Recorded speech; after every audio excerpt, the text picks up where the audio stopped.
하나님 말씀은 살아있지 않습니까? 스스로 활동하고 또 움직이시는 말씀이 성도 여러분들의 혼도, 지적인 부분도, 마음도, 영도 꿰뚫고 들어가실 수 있기를. 아프긴 하겠지만 나를 치유하시는 그런 능력의 말씀, 또 하나님 말씀이 여러분의 마음, 생각 모든 것을 만지셔서 위로하시는 복된 이 시간 될 수 있기를 주의 이름으로 축원합니다. 동물의 왕국 같은 프로그램을 보면 맹수들은 편안하게 누워 있습니다. 낮잠도 잡니다. 천하태평입니다. 그러나 약한 동물들은 늘 서 있습니다. 도망갈 준비를 하고 있습니다. 풀을 뜯을 때에도 귀를 쫑긋하고 위험이 닥치지 않는지 긴장하고 있습니다. 이 약한 짐승들이 맹수들처럼 누워 있거나 낮잠을 즐긴다는 것은 꿈도 꿀 수 없는 일입니다. 그런데 오늘 우리는 시편 23편에서 하나님께서 나의 목자가 되어 주셔서 다른 것도 아닌 푸른 풀밭에 풀을 배부르게 뜯게 하신 다음에, 지금 뭐가 왔다 갔어요? 화면에.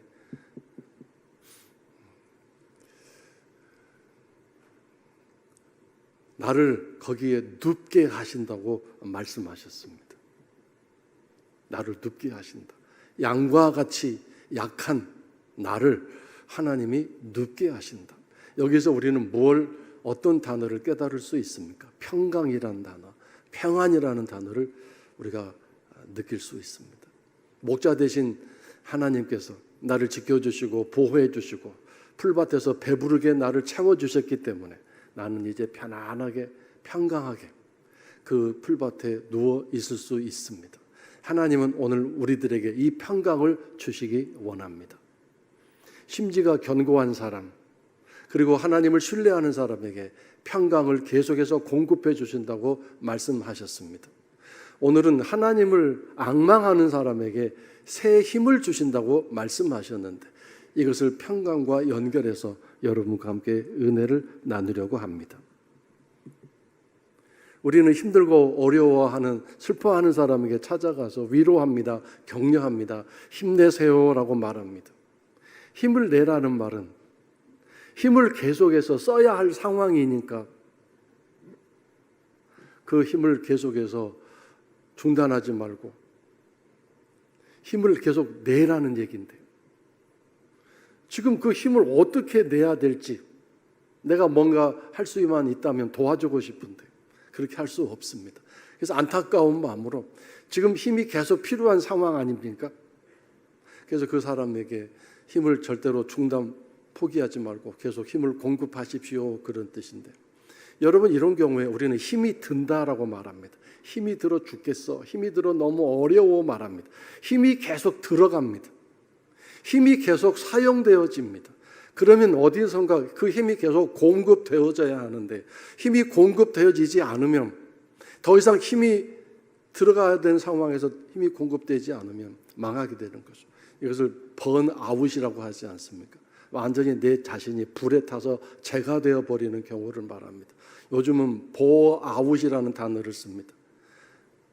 무기력해지고 의욕이 없어지고 지루해지고 뭔가 삶에 소망이 없는 상태, 그냥 왕 늘어져 있는 상태를 보아웃이라고 말합니다. 여기에서 우리가 필요한 게 새 힘입니다. 새 힘이 공급되어져야 합니다. 오늘 본문 말씀에서 하나님을 앙망하는 사람에게는 새 힘이 주어진다고 말씀하셨습니다. 앙망이라는 단어는 마지막에 여러분과 함께 다시 나누려고 하는데, 먼저 새 힘이 주어진다, 새 힘을 얻으리니라고 말씀하셨는데, 이 새 힘을 얻는다라는 말은 하나님이 나의 힘이 새 힘이 되도록 만들어 주신다는 뜻입니다. 그 힘이 제대로 쓰여지게 되면 그런 일이 없겠지만, 우리가 살아가는 세상 속에서 스트레스가 생기고 또 여러 가지 일에 피곤함도 생기고 일이 뜻대로 되지 않은 상황 속에서 뭐가 생기느냐면 그 힘에 불순물이 생기지 않습니까? 찌꺼기가 생깁니다. 진흙처럼 더덕더덕 달라붙은 슬러지가 생기게 됩니다. 그러면 힘이 지금 제대로 쓰여져야 될 상황인데 그런 불순물들이 있기 때문에 그 힘이 이런 곳에 헛되이 쓰여지게 낭비하게 되어지는 거죠. 힘이 이렇게 염려나 근심이나 두려움이나 스트레스 속에 자꾸 쓰여지기 때문에 힘이 소비되고 낭비되기 때문에 쉽게 지치고 쉽게 피곤해지는 삶을 살게 되는 거죠. 하나님은 너의 힘이 낭비되지 않도록, 너의 힘이 쓸모없는 데 소비되지 않도록 내가 매일 너를 청소해 주마, 이런 뜻입니다. 하나님의 강력한 능력의 스프레이로 분사하시는 그 은혜로 인하여 내게 달라붙어 있는 그 모든 찌꺼기들과 슬러지들을 완전히 다 떨구어 버리시는 것입니다. 그래서 상쾌해지게 되고 아주 새로워지게 되고 가벼워지게 되고 용수철, 새 용수철처럼 팡팡 튀게 되는 삶이 되는 거죠. 스프링, 용수철. 이 스프링은 세 가지 뜻이 있지 않습니까? 봄이란 뜻도 있습니다. 그리고 샘, 온천이란 뜻도 있습니다. 이 스프링이란 단어는 세 가지 뜻이 있는데 이번에 이제 금요 특별 집회를 이제 3월 달에 진행하고자 합니다.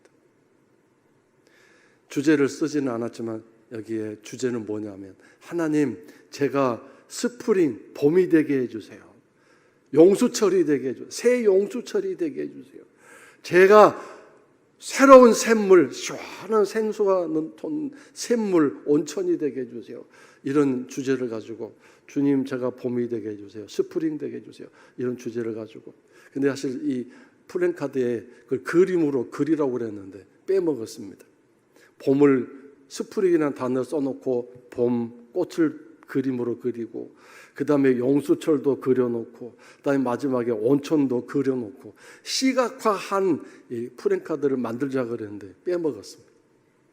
여러분은 그러나 마음속에 이걸 상상하시고 주여, 내가 이번 특별 금요 집회를 통해서 내 삶이, 내 마음이, 내 모든 범사에 이 하나님의 스프링, 봄과 같은 생명력이 흘러 넘치도록 주님, 나에게 복을 주시옵소서. 이렇게 기도하시기를 주의 이름으로 축원합니다.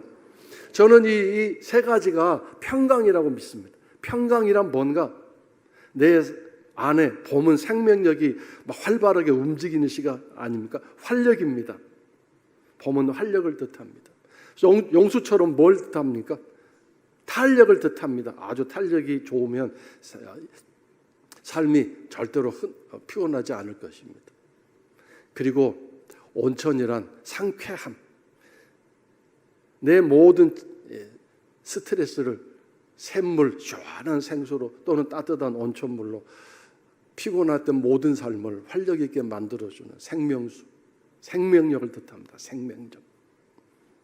성도 여러분들에게 이 놀라운 은혜가 있어지기를, 이것이 새 힘을 주시는, 내 힘을 새롭게 만드시는 하나님의 은혜라고 믿습니다. 여러분의 힘을 날마다 새롭게 청소해 주셔서 여러분의 그 귀한 힘이 엉뚱한 대로 다른 데로 쏟아지고 소비되지 않도록 하나님이 늘 지켜주시기를 주의 이름으로 축원합니다. 그런데 여러분, 하나님을 늘 의지하고 신뢰하고 심지가 견고한 삶은 무엇으로 가장 먼저 나타난다고 그랬습니까? 하나님을 앙망하는 사람은 가장 무엇으로 나타나서 네가 나를 앙망하는구나 라고 하나님이 인정하실 거예요. 그것은 기도입니다. 뭐라고 그래도 기도입니다. 쉬지 않는 기도입니다. 계속되는 기도입니다. 힘 있는 기도입니다. 간절한 기도입니다. 그리고 찬송입니다. 하나님을 힘있게 찬송하여 높여드리는 기쁨의 아름다운 멜로디입니다. 그리고 예배입니다. 살아있는 예배입니다. 하나님께 집중하는 예배입니다.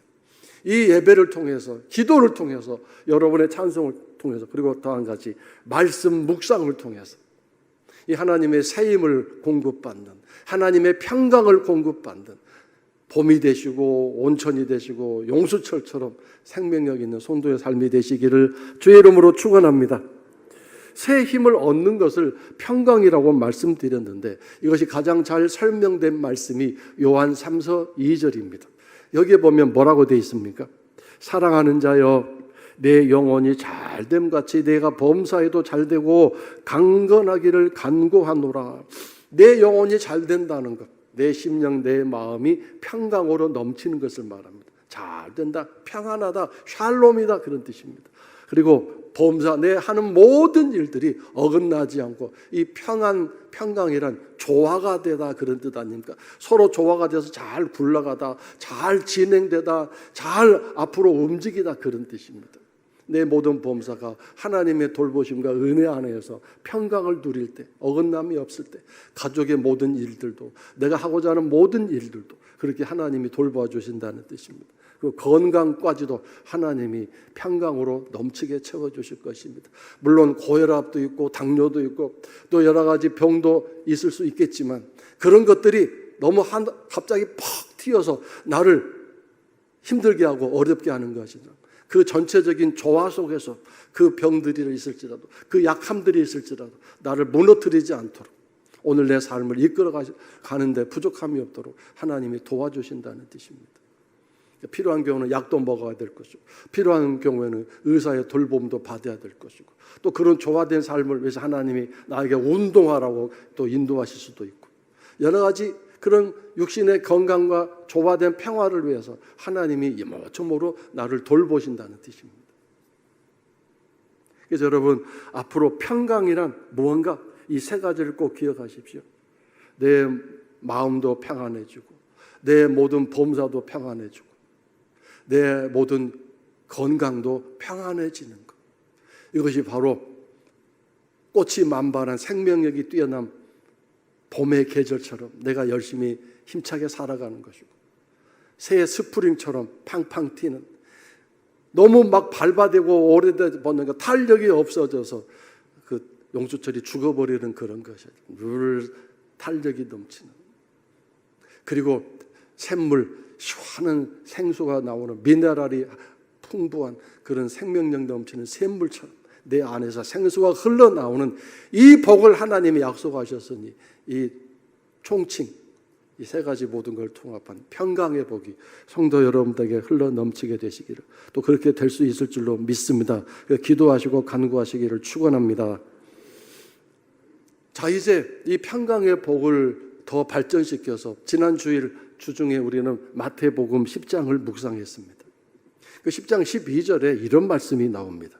또 그 집에 들어가면서 평안하기를 빌라, 기도하라, 축복하라 하는 말씀이 있었습니다. 하나님을 앙망하는 사람, 그리고 심지가 견고한 사람, 하나님을 신뢰하는 사람은 일상적인 삶에서 어떤 삶을 사는가 이걸 대표적으로 우리들에게 보여주고 있습니다. 누가 평강의 복을 가장 많이 누릴 수 있는가? 아주 쉽고 간단한 방법을 우리들에게 가르쳐 주셨습니다. 새벽기도 때 저 말씀을 함께 나누었습니다. 새벽기도에 안 나오신 분들이 너무 많으셔서 오늘 다시 이 말씀을 함께 나누고자 하는 감동 속에 여러분과 함께 이 말씀을 드리고자 합니다. 새벽기도 웬만하면 좀 열심히 나오십시오. 평강의 삶을 위해서 기도하셔야 되지 않겠습니까? 저 말씀은 예수님께서 제자들을 전도 여행에 파송하시면서 하신 말씀입니다. 10장 전체가 예수님께서 제자들에게 전도 여행 갈 때 조심해야 될 점, 주의해야 할 점, 그리고 어떻게 해야 되는지 매뉴얼을 정확하게 아주 길고 긴 설교로 또 가르치심으로 제자들에게 훈련하고 있는 내용인데 그 중에 한 부분입니다. 어느 마을에 들어가서 그날 하룻밤을 숙박하기 위해서 요청을 하고 들어오십시오라고 허락을 하면 그 집에 들어갈 때 하나님, 주님, 이 집에 평안을 주시옵소서, 주님, 이 가정에 평강을 주시옵소서, 그렇게 축복기도 하고 들어가라 말씀하셨습니다. 이 말씀은 너가 그렇게 축복기도 하면 내가 하늘에서 듣고 그 집에 그 가정에 평강의 복을 주겠다라고 하시는 거겠죠. 그래서 여러분 저 말씀을 우리는 이렇게 바꾸었으면 좋겠어요. 그 집에 들어가면서를 그 사람을 만나면서라고도 바꿀 수 있습니다. 그 사람을 만날 때 만나면서 하나님 저 사람에게 평강의 복을 주세요. 또는 만나지 않을 때라도 그 사람이 생각났다 그러면 그 사람을 생각하면서 뭐 하라고요? 축복 기도하래요. 평강의 복을 주옵소서. 평강에는 뭐예요? 모든 게 다 포함되어 있잖아요. 마음도 심령도 평안, 모든 범사도 평안, 내 건강도 평안, 모든 게 다 총합적으로 들어있는 것이기 때문에 그냥 평강 그러면 되잖아요. 그 사람 이름이 생각났을 때 주여 그 사람에게 평강의 복을 주세요. 그 다음에 그 사람 이름을 부를 때 부르면서 주님 이 사람에게 평강의 복을 주세요. 이게 축복 기도하라는 얘기죠. 이런 축복 기도를 하게 될 때 어떤 일이 일어나게 될까요? 내 마음에도 평강이 일어나고요. 평강의 복이 주어지면서 그 평강의 복이 이제 흘러가게 되는 거죠. 축복의 통로로 쓰임받게 되는 거죠.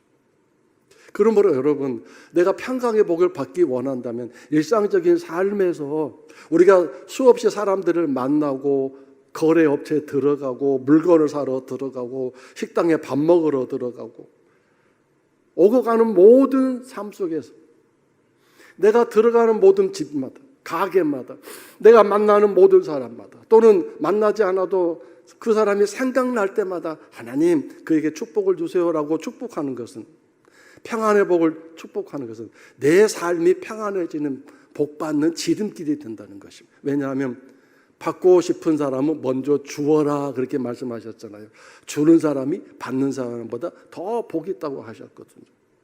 내가 받고 싶은 것을 하나님께 받기를 원한다면 먼저 남에게 주어야 되는데 내가 평강의 복을 받고 싶다면 먼저 다른 사람에게 평강의 복을 주어야 되는데 그 평강의 주인은 평강의 소유주는 하나님이시기 때문에 하나님 당신의 평강 하나님의 평강을 그 사람에게 주세요. 이 집에도 주세요. 이 식당에도 베풀어 주세요. 이렇게 기도하라는 얘기. 그러면 그 평강의 복을 기도하는 내 자신에게도 평강의 복이 오게 될 것입니다. 자, 근데 이제 말씀을 더 확대해서 13절에서 예수님께서 이렇게 말씀하셨습니다. 그 집이 이에 합당하면 너희가 빌었던 그 평안이 거기 임할 것이요 만일 합당하지 아니하면 그 평안의 복이 내게로 돌아올 것이니라. 자, 여기서 우리는 한 가지 놀라운 사실을 발견하게 되죠. 평안의 복을 빌었다고 해서 무작정 하나님이 그 사람에게 평안의 복을 주시는 것이 아니라 평강의 복을 주시는 것, 합당해야만 한다고 말씀하셨습니다. 합당하다라는 말은 하나님의 기준에 맞다라는 뜻입니다. 하나님 기준에 맞아야 내가 평강의 복을 축복할 때, 기도할 때 하나님이 베풀어 주신 그 가정에 그 사업체에 그 사람이요 그곳이 합당해야 된다 이거죠. 평강의 복을 받기에 합당해야 된다. 믿음의 삶을 살고 있는지 신앙적으로 제대로 살고 있는지 하나님의 평강의 복을 주셔서 세 개의 복이 그 가정에 그 사람에게 임했을 때 다른 사람에게 복을 나눠줄 수 있는 축복의 통로로 살아갈 준비가 되어 있는지 당신 하나님을 더 사랑하고 섬길 수 있는 준비가 되어 있는지 이런 여러 가지들 살펴보시겠죠. 합당하면 이제 그 복을 주시겠죠. 근데 합당하지 않으면 그냥 무효로 아무것도 없는 것처럼 하나님이 하시는 것이 아니라 내가 그 빌었던 복을 다시 내게로 돌려보내줘서 내가 받게 된다는 뜻입니다. 그래서 여러분 내가 이렇게 축복 기도를 해서 상대방이 또는 어떤 곳이 평강의 복으로 넘치게 되면 얼마나 좋겠습니까? 나도 잘 되고 거기도 잘 되고 그 사람도 잘 되고. 그런데 내가 누군가를 위해서 기도했는데 그 사람이 합당하지 않았을 경우는 그 복이 내게로 온다는 게 이게 참 놀라운 일인데요. 여기서 우리가 뭘 깨달을 수 있냐면 왜 하나님께서 원수를 위해 사랑하라고 말씀하셨고 나를 핍박하는 자를 위해서 축복 기도하라고 하셨는가를 이제 깨닫게 됩니다. 지금 실시간으로 나에게 막 원수 짓을 하고 있습니다. 나를 너무 괴롭힙니다. 나를 핍박합니다. 자기는 뭐 잘한다고 하고 좋은 일 한다고 그러고 일을 바로잡기 위해서라고 하는데 나는 너무 힘들고 괴롭습니다. 그때 내가 그 사람을 위해서 평강의 복을 기도한다면 사실 그게 힘들고 어려운 일이죠. 가서 맞대응하고 싶고 똑같이 그렇게 갚아주고 싶은데 내가 정말 진심으로 그 사람이 잘 되기를 바라는 그런 마음으로 기도하는 게 얼마나 어렵겠습니까? 그런데 여러분 생각해 보세요. 그 사람이 내가 축복 기도한다고 해서 하나님이 곧바로 축복 주실 수 있는 상황 아니잖아요. 나를 힘들게 하고 어렵게 하고 괴롭게 하고 있는데 그 사람 지금 그 하나님의 복, 평강의 복을 받기에 가장 부족한 사람, 적합한 사람이죠. 그러면 내가 그를 위해 날마다 10번씩 기도하고 20번씩 기도하면 그때마다 그 평강의 축복의 기도가 어디로 가겠습니까? 바로 내게로 오는 거죠. 그러니까 하나님 평강의 복을 받아서 그 사람이 실시간으로 나를 괴롭히고 힘들게 할지라도 잘 버티고 견디고 그 평강의 마음으로 잘 이겨낼 수 있는 놀라운 일이 일어나는 것입니다. 그리고 내가 이제 평강의 복을 계속 기도하면 그 사람에게 하나님 평강의 복을 주고 싶어 하시기 때문에 하나님 만지시겠죠. 만지셔서 제대로 순종하고 제대로 그릇이 만들어지면 하나님 평강의 복을 주시겠지만 계속 하나님 만지심을 거부하고 계속 그런 삶을 살게 되면 그 삶이 어떻게 되겠습니까? 놀라운 하나님 비밀이 여기 담겨져 있는 것입니다. 그러므로 여러분을 힘들게 하는 사람이 있습니까? 여러분을 힘들게 하는 어떤 일이 있습니까? 계속 축복 기도하십시오. 그러면 하나님께서 여러분이 한 그 축복의 내용을 여러분에게 다시 돌려보내시고 여러분이 더 강건해지고 평강의 복을 받고 또 그렇게 나를 괴롭히고 힘들게 하는 그 모든 일들을 하나님이 만드셔서 그렇게 하지 못하도록 계속 일하실 것이고 그건 하나님 일하심을 거부하고 계속 괴롭히는 쪽으로 나가게 되면 반드시 어떤 일로 하나님께서 일하실 것입니다. 성도 여러분, 하나님을 앙망한다는 것은 하나님 말씀대로 살고 하나님 말씀대로 살려고 애를 쓰고 몸부림치는 것을 말합니다. 그래서 이 앙망이라는 단어는 원어로 보면 기다리다라는 뜻입니다. 그리고 쉽게 다시 말하면 하나님을 기다리는 사람은 복이 있나니 그에게 새 힘을 주신다. 기다리는 동안에 삶이 얼마나 스트레스 쌓이고 힘들겠습니까? 하나님 기다릴 수 있도록 계속해서 성령의 스프레이로 슬러지들을 다 쫓아내주고 청소해 주시고 다 떨궈 버리시고 상쾌하게 만들어 주신다. 가볍게 만들어 주신다. 이 은혜가 있는 것입니다. 하나님을 앙망한다는 것은 하나님을 기다리는 것이구나. 하나님의 은혜와 사랑을 기다리는 삶이구나. 그 기다리고 소망하는 삶을 위해서 기도가 계속되어져야 할 것이고 말씀 묵상이 계속되어져야 할 것이고 어떻게 맨정신으로 하나님을 기다릴 수 있습니까? 삶은 힘들고 어려운데.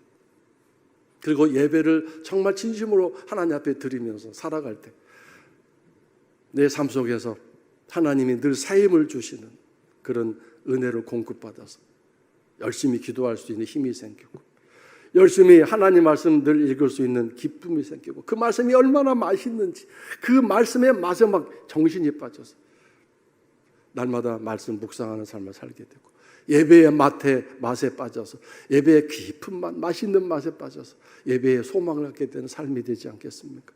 여러분 좀 예배가 지루하십니까? 말씀 읽고 묵상하는 일이 피곤하십니까? 기도하는 일이 지금 지루하셔서 그 기도하는 일에 피곤한 가운데 있습니까? 새 힘이 필요합니다. 하나님은 분명히 하나님을 앙망하는 사람에게 주실 것입니다. 하나님을 기다리십시오. 하나님을 소망하십시오. 그리고 심지가 견고하게 하나님을 신뢰하기 위해서 여러분의 모든 신앙생활이 하나님 은혜 안에 있도록 평강의 복을 받으실 수 있도록 하나님께 좀 일어나시기를 바랍니다. 여러분이 힘을 내서 일어나셔야 합니다. 그래야 그 다음부터 하나님이 일하십니다. 앉아 있으면서 나 이렇게 세워주세요 하는 건 하나님 법칙이 아닌 것 같습니다. 힘들고 어렵지만 일어나십시오. 기도의 시간으로 또 예배의 자리로 그리고 말씀 묵상의 자리로 나가십시오. 그럼 거기서부터 하나님은 성도 여러분들에게 새 힘을 공급하셔서 새 힘, 더 큰 하나님의 은혜로 나갈 수 있는 더 큰 하나님의 평강을 누릴 수 있는 복된 삶으로 만들어 주실 것이고 이제 여러분을 축복의 통로로 사용하셔서 이 세상 모든 사람 어느 곳에 가든지 평강의 복을 축복하고 하나님께 간구하는 그런 복된 성도의 삶, 주의 일꾼의 삶을 살게 될 줄로 믿습니다. 우리 모두 성도의 삶에 이 놀라운 평강의 복이 흘러넘치게 될 줄로 믿습니다.